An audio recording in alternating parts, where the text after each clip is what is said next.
एक साधा पण कठोर प्रश्न विचारते. पगार येतो आणि जातोही, पण मध्ये त्याला स्टेशन नाही.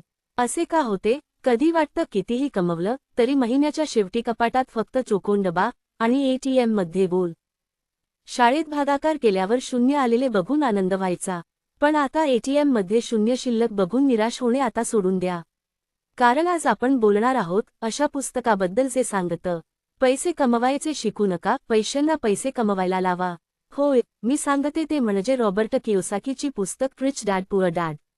नमस्कार मंडळी, मी समरीवाली आपल्या सगळ्यांचा मनःपूर्वक स्वागत करत आहे. चला तर मग आर्थिक अक्कलेचं पॅकेज उघडूया. वाऊ, कियोसाकी लहानपणी 2 डॅड्सकडून शिकला. घाबरून जाऊ नका, एक डॅड मित्राचा होता. त्याला एका डॅडने शिकवलं असे की शिक, शहाणा हो आणि नोकरी कर.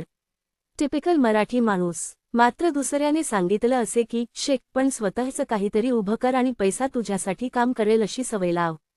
लेखक सांगतात पैशासाठी काम करू नका, पैशाला आपलं नोकर करा. बहुतेक लोक सकाळी 9 ते रात्री 6 पर्यंत काम करतात पगारासाठी. पण श्रीमंत लोक काय करतात?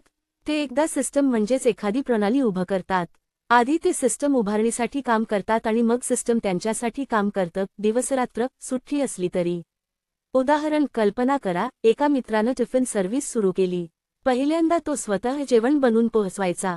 नंतर कुक लावले, डिलिव्हरी बॉयज ठेवले. आज तो झोपलेला असतो आणि भूक लागलेली जनता त्याचं टिफिन खात असते. संदीप महेश्वरी यांनी हेच त्यांच्या शब्दात सांगितले आहेत की एखादी पैशाचा झाड लावा. दुसरी गोष्ट जे लेखक शिकवतात, आर्थिक शिक्षण शाळेत मिळत नाही. शाळेत आम्ही शिकलो की हवामानात फेरबदल झाले की चक्रीवादळ येतो. पण क्रेडिट कार्डच्या बिलाचा चक्रीव्याजाचा चक्रीवादळ मात्र कुणी शिकवला नाही. कियोसाकी म्हणतो, शिकणं महत्त्वाचं आहे, पण चुकीचं शिकणं म्हणजे फसवणूक. पगार आल्यानंतर फक्त मॉलमध्ये न जाता थोडा SIP, थोडा म्युच्युअल फंड पण ट्राय करा आणि त्यांचे चक्रीवादळात सफिन करा आणि अवकाशात झेप घ्या. त्यानंतर लेखक ॲसेट आणि लायबिलिटीची ओळख पटवून देतात.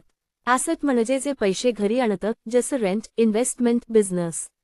लायबिलिटी म्हणजे जे पैसे ओढून नेतं, जसं विनाकारण घेतलेल्या लोनचा EMI. नको तिथे क्रेडिट कार्ड वापरल्याचा फटका. उदाहरणार्थ, सिंधुताईने प्लॉट घेतला होता 2010 मध्ये. सगळे म्हणाले हे काय वेडेपणा, आता तिथं दुसऱ्याचं घर झालंय आणि तिला महिन्याला 15,000 भाडं मिळतं. तेच ॲसेट कमवून देतात आणि लायबिलिटी विनाकारण खर्च वाढवतात. मग कोणाशी मैत्री करणार, ॲसेटशी की लायबिलिटीशी? पुढे लेखक फटकारून सांगतात की नोकरी करा, पण स्वतःचं स्वप्नही बघा आणि पूर्ण करा. नोकरी ही एक सुरक्षा कवच आहे, पण श्रीमंतीसाठी तुमचं स्वतःचं काहीतरी असलं पाहिजे. जसं वीकेंडला हॉबी म्हणून फोटोग्राफी सुरू केलं आणि हळूहळू तीच तुम्ही फुल टाइम करिअर बनवली. आजच्या काळात साईड बिझनेसचा ट्रेंड आहे. इथे तुम्हाला कोणी तुमचं CV मागत नाही, फक्त तुमचा आत्मविश्वास बघितले जाते. पुढे जाण्याआधी मी सांगू इच्छिते, तुम्ही या व्हिडिओला लाईक आणि शेअर करा. यशस्वी व्हायचे असेल तर सबस्क्राईब करून बेल आयकॉन दाबून ठेवा.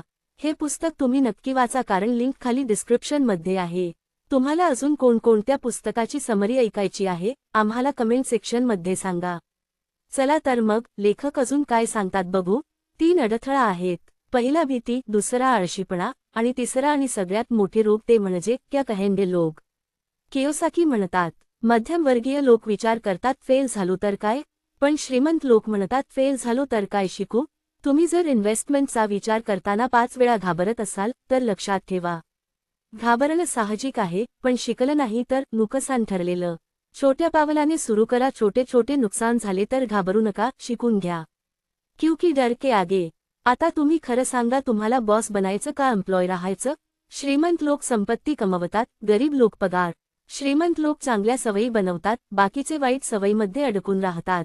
श्रीमंत लोक नेटवर्थ वाढवतात, बाकीचे फक्त बिलं. श्रीमंत लोक आर्थिक शिक्षण घेतात, बाकीचे पगार वाढायची वाट बघतात. श्रीमंत होणं हे स्वप्न नाही, ती एक सवयीचा मोठा संच आहे. श्रीमंत विचाराची सवय, श्रीमंत वागण्याची सवय, श्रीमंत दृष्टिकोनची सवय. चिंदीगिरी नाही. थोडेसे पैसे खिशात आले की चण्याच्या झाडावर ना चढता नवीन बीज अंकुरित करा आणि पैशाचा एखादी झाड लावा, तुमची 7 पिढी बसून खातील. पूर्ण ऐकले म्हणजे कुठेतरी मनात बीज अंकुरला आहे. छान, आपले दिवस सुखकर होईल.